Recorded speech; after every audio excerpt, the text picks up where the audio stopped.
In this video, I'm going to show you how you can easily rearrange tags at a browse page on the Files app on your iPhone. Be sure to watch the video to the very end so you don't make any mistakes.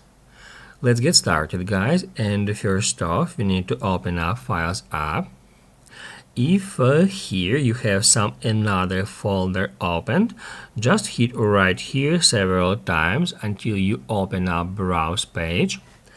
And that's where at the bottom we can easily find all our tags. We can use them to mark files and folders to make it easier to find them later in that way. However, from here we can also change that order in that list.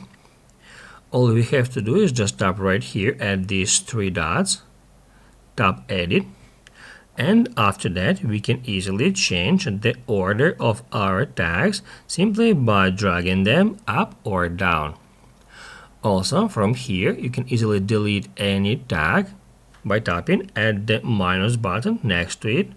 That will show up this delete option, and then we can tap at delete to remove our tag from that list. To apply the changes, don't forget to hit at done.